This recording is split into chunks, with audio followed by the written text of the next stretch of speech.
Hijo, ven, siéntate aquí con nosotros un ratico. Queremos contarte algo bien importante, algo que te alimente el alma y te dé más confianza en las palabras que guían nuestra fe. Sí, mi hijo, así es. Hoy vamos a seguir andando en las Escrituras, como ya lo hemos hecho antes, y nos vamos a preguntar, ¿cómo podemos estar seguros de la Biblia que tenemos? Exacto. Nuestra conversación de hoy se va a centrar en la crítica textual, esa tarea tan valiosa de escudriñar los textos antiguos para entender su mensaje original. Ajá. Y en este viaje vamos a explorar los criterios que usan los eruditos para evaluar las diferentes versiones o variantes de los textos bíblicos. Para eso nos vamos a guiar por las enseñanzas del Dr. Wallace, que nos da mucha luz sobre este proceso. Verás que esto no es para generar dudas, sino para que admires aún más cómo Dios ha cuidado su palabra a lo largo de los siglos. Es verdad. Y les recordamos a quienes nos acompañan en este camino que esta es la cuarta parte de una serie de 6. Así que seguimos juntos en esta exploración a fondo de los cimientos de nuestra fe. A ver. Bueno, para empezar, ¿qué es eso de la crítica textual? Imagínate esas cartas viejas de la familia que uno guarda con tanto cariño. Con el tiempo, al copiarlas, puede que una palabra se haya cambiado un poquito, ¿cierto? Sí, claro. Bueno, la crítica textual es algo parecido, pero aplicado a los manuscritos de la Biblia. Ajá. Es como un análisis bien detallado de esos documentos antiguos para entender el mensaje original, teniendo en cuenta que los originales ya no existen por el paso del tiempo y el mucho uso que se les dio. Es como si fuéramos detectives del pasado, buscando pistas para reconstruir el mensaje original. Exactamente. Y esta tarea tiene dos caras. Por un lado, es metódica, como una ciencia, porque usa principios y técnicas de análisis. Sí, Pero por otro lado, también requiere un juicio bien afinado, como un arte. claro. Nuestro objetivo principal, especialmente con el Nuevo Testamento, cuyos originales desaparecieron tempranito por su gran difusión, es acercarnos lo más posible a cómo se escribió en un principio. Es increíble pensar en la cantidad de copias que circularon, ¿no? Mm. Por eso se desgastaron los originales. Así es. Pero al mismo tiempo, aprendemos mucho sobre las comunidades cristianas antiguas al ver esas pequeñas variaciones que surgieron en las copias. Ajá. Nos dan una idea de cómo entendían e interpretaban los textos en diferentes lugares y épocas. Interesante. Entonces, ¿cómo se hace esa labor de discernir el texto? Pues se basa en dos tipos de evidencia, la externa y la interna. Ajá. Son como dos formas de mirar esos documentos antiguos, pero que se complementan. La evidencia externa se refiere a lo que podemos ver y tocar, ¿verdad? Exactamente. Son los testimonios materiales que han sobrevivido. Ajá. Tenemos tres fuentes principales y lo sorprendente es la cantidad que hay. Primero están los manuscritos griegos, que son las copias a mano del Nuevo Testamento en su idioma original. Hay emails. Mailes.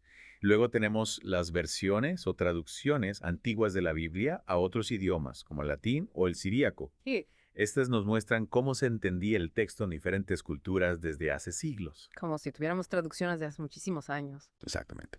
Y por último, tenemos las citas de los padres de la iglesia, esos líderes cristianos de los primeros siglos que usaban mucho la Biblia en sus escritos. Claro. Sus obras nos dan una idea de cómo era el texto bíblico en su época. Entonces, estas tres fuentes son como testigos del pasado que nos ayudan a reconstruir la historia del texto. Así es. Y hay tres cosas claves al analizar esta evidencia externa. Primero, la fecha y la calidad del manuscrito. Ajá. Piensa en una foto familiar antigua. Cuando más vieja y mejor conservada esté, más confianza nos da de que muestra el momento original, ¿cierto? Sí, claro. Pues con los manuscritos es igual. Los más antiguos suelen estar más cerca del original. Pero también importa la calidad, es decir, si el escriba que lo copió fue cuidadoso o no. Y la tradición del manuscrito, si bien es una línea de escribas conocidos por su rigor. Los trabajos de Kurt y Barbara Alland son claves aquí para diferenciar un escriba cuidadoso de una tradición de copiado cuidadosa, que no es lo mismo. Claro, porque una copia antigua hecha por alguien descuidado no vale lo mismo que una más nueva, pero hecha con mucho cuidado. Exacto. La segunda cosa clave es la solidaridad genealógica. Aquí miramos las familias de manuscritos. Por las prácticas de copiado en diferentes regiones, los manuscritos se agrupan en familias, como la bizantina, la alejandrina y la occidental, y comparten lecturas similares. Entonces, si muchos manuscritos de una misma zona coinciden en una lectura, eso significa que es la original. No necesariamente, mijo. Aquí entra la idea de pesar la evidencia, no solo contar los manuscritos. Imagínate un debate donde la mayoría opina igual por alguna influencia de ese grupo. Sí, Su acuerdo no significa que tengan la verdad. claro. Pues con los manuscritos pasa algo parecido. Si muchos coinciden, pero todos vienen de una región con una tendencia teológica o interpretativa, Su consenso puede no reflejar el original. Entiendo. No se trata solo de números, sino de entender de dónde vienen esas coincidencias. Exacto. Y la tercera cosa es la distribución geográfica. Si encontramos la misma lectura en manuscritos, traducciones o citas de padres de la Iglesia de lugares muy distantes como Antioquía, Alejandría y Roma, y todos coinciden, es muy difícil que sea por casualidad. Como si tuviéramos testigos en diferentes partes del mundo que cuentan lo mismo. Exacto. Esa coincidencia tan amplia sugiere que esa lectura viene de muy antiguo, cerca del original. Bien, ya vimos lo de afuera. Ahora, ¿qué hay de la evidencia interna? La evidencia interna mira el texto en sí mismo, las palabras que están escritas. Se divide en dos: probabilidad intrínseca y probabilidad de transcripción. Ajá. La probabilidad intrínseca se refiere a lo que el autor bíblico original probablemente escribió, considerando su estilo, vocabulario, teología y el contexto de sus otras obras. Como si conociéramos la huella digital de cada autor bíblico. Exactamente. Y la probabilidad de transcripción se centra en lo que un escriba probablemente hizo al copiar, considerando los errores que cometían y los cambios que hacían a propósito. Errores. ¿De qué tipo? Podían omitir letras o palabras sin querer, repetir cosas, cambiar el orden de las palabras, confundir letras que suenan parecido o incluso añadir cosas para aclarar un pasaje. Y a veces modificaban el texto a propósito, ¿no? Sí, para armonizar relatos paralelos, aclarar una enseñanza o corregir lo que creían que era un error. Aquí entra un principio bien importante: la preferencia por la lectura más difícil. La lectura más difícil. ¿Por qué preferiríamos algo más complicado? Imagínate que le das una instrucción a un muchacho. Si es sencilla, es fácil que la recuerde mal o la simplifique al repetirla. Sí.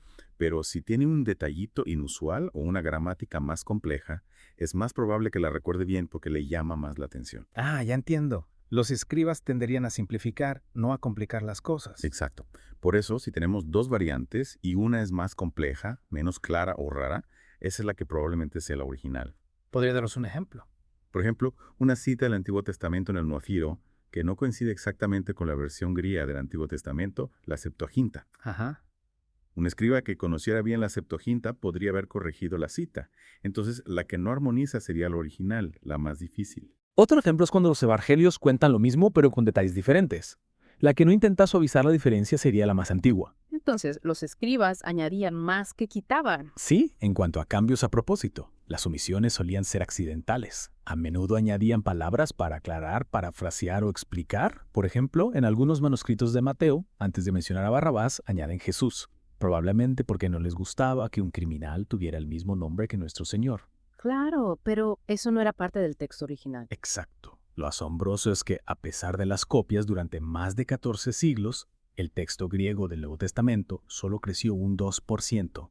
Eso demuestra una transmisión muy cuidadosa. Solo un 2% en 14 siglos. Impresionante. Sin embargo, hay pasajes con variantes significativas, como el final largo de Marcos y la historia de la mujer adúltera en Juan. Son muy queridos, pero probablemente se añadieron después. Recuerdo que mencionó el caso de Marcos 1.41, donde se debate si Jesús sintió compasión o se enojó. Ahí se ve cómo se analiza hasta una sola palabra. Sí, la mayoría de las traducciones dicen que sintió compasión por el leproso, pero algunos manuscritos antiguos importantes dicen que se enojó.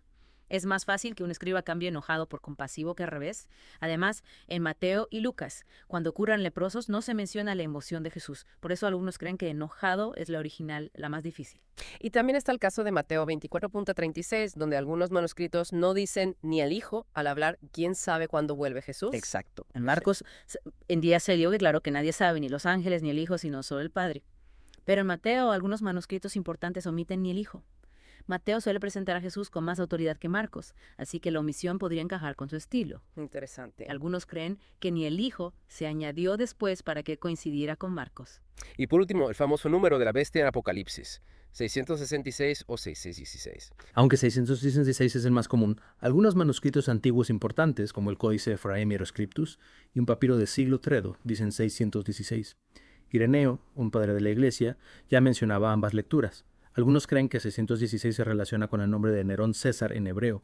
Aunque la mayoría de los expertos hoy en día se inclinan por 666, la existencia temprana de 616 nos recuerda lo complejo que es este tema. Volviendo a pesar y no solo contar, ¿por qué algunos manuscritos, aunque sean menos, pueden ser más importantes? Porque la antigüedad, la calidad de la copia y la genealogía del manuscrito importan mucho.